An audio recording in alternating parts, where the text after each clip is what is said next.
1940-കളിൽ പഞ്ചാബ് പ്രവിശ്യയിൽ പോപ്പുലറായിരുന്നൊരു ഡിഷാണ് ചോലെ ഭട്ടൂരെ. എന്നാൽ വിഭജനത്തിന് ശേഷം വെസ്റ്റ് പഞ്ചാബിൽ നിന്ന്, അതായത് ഇന്നത്തെ റാവൽപിണ്ടിയിൽ നിന്ന് വന്ന റെഫ്യൂജീസ് ആണ് ഡൽഹിയിൽ ഈ ഡിഷ് പരിചയപ്പെടുത്തുന്നത്. ചോലെ ഭട്ടൂരെ ഡൽഹിയിൽ ഫേമസ് ആക്കുന്നത് സീതാറാം ചന്ദിന്റെ സീതാറാം ദിവാൻചന്ദ് റെസ്റ്റോറന്റും കിഷോരിലാൽ ലംബയുടെ ക്വാളിറ്റി റെസ്റ്റോറന്റുമാണ്. നല്ല ഫില്ലിംഗ് ആയ ഭക്ഷണമായതുകൊണ്ട് തന്നെ വളരെ പെട്ടെന്ന് തന്നെ ഈ ഡിഷ് ഒരു പോപ്പുലർ സ്ട്രീറ്റ് ഫുഡായി മാറി. ഇന്ത്യൻ ഭൂഖണ്ഡത്തിൽ ഏതാണ്ട് 7000 കൊല്ലത്തോളം ചരിത്രമുണ്ട് ചന അഥവാ ചോലെ എന്ന് വിളിക്കുന്ന ഈ ചിക്ക് പീസ് കൃഷിക്ക്. എന്നാൽ ചോലെ മസാല എന്ന കറി രൂപത്തിൽ ഇത് വരുന്നത് 16-ാം നൂറ്റാണ്ടിൽ പേർഷ്യൻ ഇൻഫ്ലുവൻസിൽ മുഗൾ കാലത്താണ്.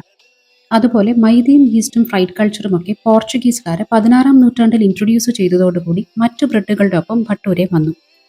ഡൽഹിയിൽ ചോലെ ഭട്ടൂരെ പോപ്പുലറായ പോലെ തന്നെ ട്രിനിഡാഡ് ടൊബാഗോയിലും ഈ ഡിഷ് മറ്റൊരു പേരിൽ പോപ്പുലർ സ്ട്രീറ്റ് ഫുഡാണ്. അതാണ് ഡബിൾസ്. 1930-കളിൽ ഇന്ത്യയിൽ നിന്ന് ട്രിനിഡാഡിലേക്ക് കുടിയേറിയ മുസ്ലിം മൈഗ്രന്റ് കപ്പിളായ ഇമാമുൽ മാമുദ്ദീനും റഹീമൻ റസൂലൻദീനും അവരുടെ റെസ്റ്റോറന്റിൽ ഇൻട്രൊഡ്യൂസ് ചെയ്ത ഡിഷാണിത്. ഒരു ബാര, അതായത് ഒരു ഭട്ടൂരയും ചന്ന മസാലയും ചേർത്താണ് ഇത് സെർവ് ചെയ്തിരുന്നത്.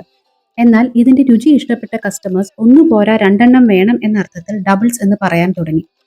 അങ്ങനെ ആ ഡബിൾസ് എന്ന പേര് ഈ ഡിഷിന് കിട്ടി. അതോടെ ഡൽഹിയുടെ സ്ട്രീറ്റ് ഫുഡ് ട്രിനിഡാഡിലെയും ഏറ്റവും പ്രിയപ്പെട്ട സ്ട്രീറ്റ് ഫുഡായി മാറി. അപ്പോൾ ഇതുപോലുള്ള ഡിഷസിനും അതിൻ്റെ പിന്നിലുള്ള സ്റ്റോറീസിനും please to follow little tales.